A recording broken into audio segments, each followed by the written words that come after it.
Dios es amor, su naturaleza y su ley son amor, lo han sido siempre y lo serán para siempre. Bienvenidos a su programa Diálogo Bíblico, con ustedes el pastor Horacio Rodríguez, y quien les habla, Raúl Medina. Les saludo cariñosamente con un gran abrazo, deseando que esté gozando de las bendiciones de nuestro buen Padre Celestial. Las expresiones que iniciamos, o las que iniciamos esta conversación, están en el tono de la problemática que en algún momento existió en el cielo, se transmitió a la tierra y algún día va a terminar. Y también están relacionadas con el santuario. Exactamente. Y sabes, en esta semana vamos a estudiar algunos puntos básicos en la gran controversia entre Cristo y Satanás. Esta revela la verdad acerca del carácter de Dios y expone también las mentiras de Satanás. Los tres tópicos quizás que vamos a conversar van a estar en torno a esta revuelta. Y uno dice revuelta porque fue una situación violenta y opuesta a Dios que sucedió en el cielo. ¿Cuáles fueron las acusaciones? Yo le llamaría más bien batalla en lugar de revuelta, porque revuelta es como algo que surge espontáneamente.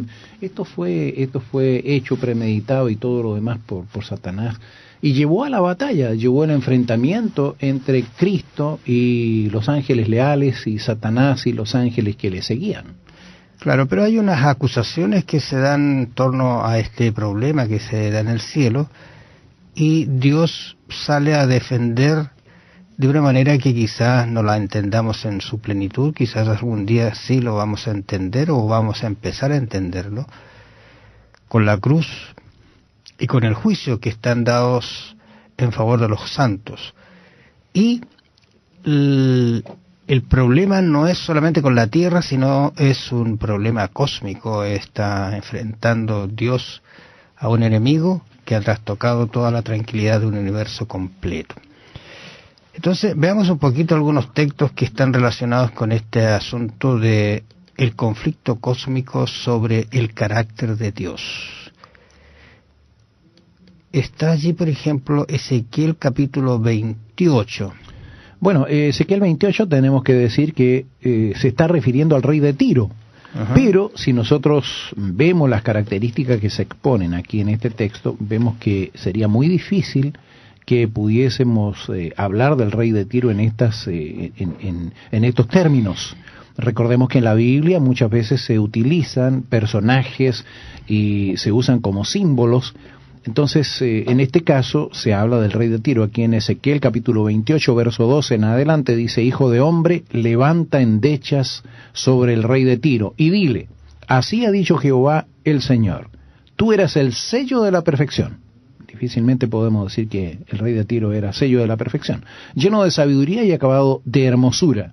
En Edén, en huerto de Dios estuviste, de toda piedra preciosa era tu vestidura, de cornerina, topacio, jaspe, crisólito, berilo y ónice, de zafiro, carbunclo, esmeralda y oro. Los primores de tus tamboriles y flautas estuvieron preparados para el día de tu creación. Entonces, ahora, fíjate, aquí la verdad que estas características no pueden ser dadas a una persona o a un humano, porque ¿qué humano excepto Adán estuvo en el Edén? Pero está hablando de un huerto, estuviste en un huerto especial, o sea, estuviste presente en todo lo que Dios hizo, estaba con Dios, pero no era Dios. Y lo interesante es que el versículo 14 le dice: tú, querubín grande protector, yo te puso en el santo monte. Ahora, cuando uno analiza el concepto de querubín, ¿no es cierto? Normalmente es una categoría de ángel que no está claramente especificada, pero es una categoría de ángel muy alta. Y no se ve esta expresión en el Nuevo Testamento excepto en Hebreos 9:5. Está normalmente pasada hacia el Antiguo Testamento y relacionada en este caso con este personaje que tiene algún problema o surgió en él un problema y nosotros tenemos que ser claros en decir de que este es un misterio en realidad. Claro que sí, hablamos del misterio de la iniquidad. Porque ¿cómo puede uno encontrarse con una persona que se vaya en contra de alguien, de alguna autoridad? Por eso que el entorno yo mencionaba que era una revuelta, ¿no? Correcto, pero sabes, nosotros podemos encontrar a alguien que se vaya en contra de la autoridad. Pero en este caso, de quien se estaba yendo en contra era de Dios mismo. Entonces, eso ya son palabras mayores. Y fíjate, ahí en el verso 15 dice, perfecto eras en todos tus caminos desde el día que fuiste creado hasta que se halló en ti maldad. Ahora, ese es el gran misterio. ¿Dónde surgió la maldad? No tenemos la menor idea y creo que no nos corresponde ponernos a investigar porque... desde el momento que nosotros empezamos a justificar o a darle el porqué del pecado, ya lo estaríamos justificando, y el pecado no tiene justificación. Y fíjate, el verso 16 dice, a causa de la multitud de tus contrataciones fuiste lleno de iniquidad y pecaste, por lo que yo te eché del monte de Dios y te arrojé entre las piedras de fuego, oh querubín protector. Bueno, esto de querubín protector no podríamos de ninguna manera decir que el rey de Tiro era el querubín protector, de ninguna manera.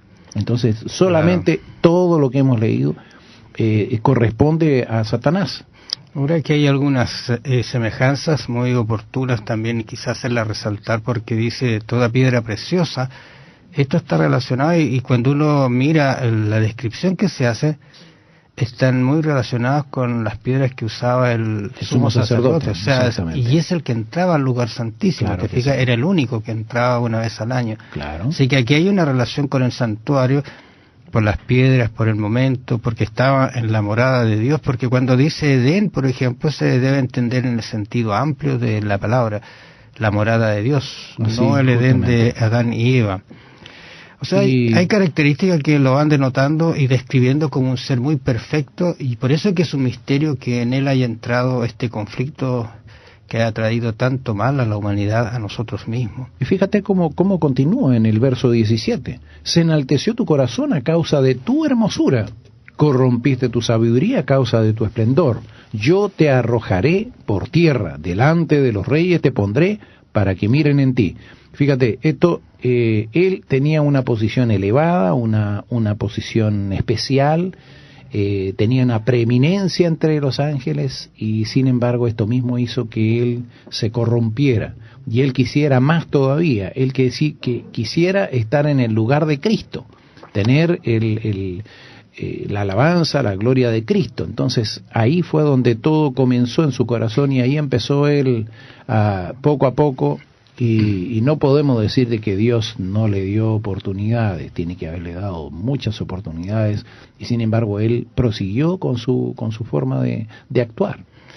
Fíjate que Isaías, añadiendo antecedentes a esta misma situación, en Isaías 14:12 dice, ¿cómo caíste del cielo? Tú mencionabas el hecho que él cayó, se encontró en una situación totalmente triste, y la descripción que hace Isaías, mira cómo lo dice, cómo caíste del cielo, lucero, hijo de la mañana, cortado fuiste por tierra, tú que debilitabas a las naciones. En otras palabras, comenzó a hacer una obra de engaño con algunas personas, algunos ángeles, voy a decirlo así, que eran parte de todo el trono de Dios, y a veces he pensado, Horacio, ¿cómo habrán recibido los ángeles estas indicaciones, estos esquemas erróneos, cuando nunca habían visto algo equivocado? Algo incomprensible. Yo creo que no, es difícil entender una cosa así, porque cuando tú no conoces algo, por ejemplo, yo creo que pecado debe haber sido algo que nunca se imaginó alguna persona, no tenía cabida en su mente eso de pecado, ¿no? Ahora, la soberbia y el orgullo estuvieron presentes allí en Satanás en realidad. Y fíjate, nosotros podemos hacer una comparación. Nuestro Señor Jesucristo siempre pensó en nosotros. Podríamos decir de que Él siempre, todo lo que hizo fue en relación a nosotros y en favor de nosotros. Siempre, siempre todo giró en torno a nosotros, no a Él. Uh-huh. Y aquí, en este caso, nosotros vemos que Satanás tenía un comportamiento totalmente diferente. Ahí en el Isaías 14:13, por ejemplo, tú que decías en tu corazón, dice, subiré al cielo, en lo alto, junto a las estrellas de Dios, levantaré mi trono. Ahí está girando en torno a Él, mi trono. En el monte del testimonio me sentaré, ¿quién? Yo, a los lados del norte. Sobre las alturas de las nubes subiré, ¿quién? Yo. Seré semejante al Altísimo, ¿quién? Yo. Y fíjate, todo giraba en torno a Él. Él era el que quería la alabanza, la gloria, en fin, quería todo que girara en torno a Él. Esto fue lo que lo llevó a hacer lo que hizo. Es como decir que un ser humano quiera ser igual a Dios. Uno lo ve, claro, lo mira, dice, pero la grandeza, cuando uno lee acerca de Dios, cómo es Dios, cómo actúa, cómo nos cría, cómo nos creó, cómo nos mantiene. Y yo creo que, ¿sabes? Yo creo que sería... uno queda insignificante frente a eso. Sí. Pero fíjate, yo creo que sería algo muy positivo si yo quisiera ser igual a Dios.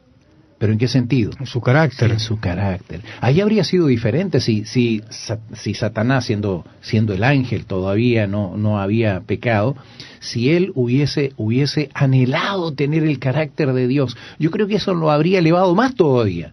Habría sido algo más especial todavía si él hubiese deseado de corazón, no digamos envidia, sino un anhelo. Bueno, nosotros tenemos el desafío de ser iguales a Cristo. Cristo vino y nos mostró cómo nosotros deberíamos ser aquí, ahora. Y yo creo que eso es un deseo, el deseo que nosotros debemos tener en nuestro corazón. Bueno, hay mucho que conversar sobre esto. Estamos iniciando esta semana. Que Dios los bendiga y los acompañe. Nos encontramos mañana en una nueva edición de su programa Diálogo Bíblico. Bendiciones. Un ser perfecto creado por un Dios perfecto ¿cae en el pecado? ¿Qué nos dice esto acerca de la realidad de la libertad moral en el universo de Dios? ¿Y qué nos revela esta libertad acerca del carácter de Dios? Piénselo. Que el Señor le bendiga. Será hasta mañana. Iniciamos esta conversación. Están en el tono de la problemática que en algún momento existió en el cielo, se transmitió a la tierra y algún día va a terminar. Y también están relacionadas con el santuario. Exactamente. Y sabes, en esta semana vamos a estudiar algunos puntos básicos en la gran controversia entre Cristo y Satanás. Esta revela la verdad acerca del carácter de Dios. Es como algo que surge espontáneamente. Esto fue hecho, premeditado y todo lo demás por Satanás. Y llevó a la batalla, llevó al enfrentamiento entre Cristo y los ángeles leales y Satanás y los ángeles que le seguían. Claro, pero hay unas acusaciones que se dan en torno a este problema que se da en el cielo y Dios sale a defender de una manera que quizás no la entendamos. Y expone también las mentiras de Satanás. Los tres tópicos quizás que vamos a conversar van a estar en torno a esta revuelta. Y uno dice revuelta porque fue una situación violenta y opuesta a Dios que sucedió en el cielo. ¿Cuáles fueron las acusaciones? Yo le llamaría más bien batalla en lugar de revuelta, porque revuelta... En su plenitud, quizás algún día sí lo vamos a entender o vamos a empezar a entenderlo, con la cruz y con el juicio que están dados en favor de los santos. Y el problema no es solamente con la tierra, sino es un problema cósmico. Está enfrentando Dios a un enemigo que ha trastocado toda la tranquilidad de un universo completo. Dios es amor, su naturaleza y su ley son amor, lo han sido siempre y lo serán para siempre. Bienvenidos a su programa Diálogo Bíblico, con ustedes el pastor Horacio Rodríguez, quien les habla, Raúl Medina. Les saludo cariñosamente con un gran abrazo, deseando que esté gozando de las bendiciones de nuestro buen Padre Celestial. Las expresiones que iniciamos, o las que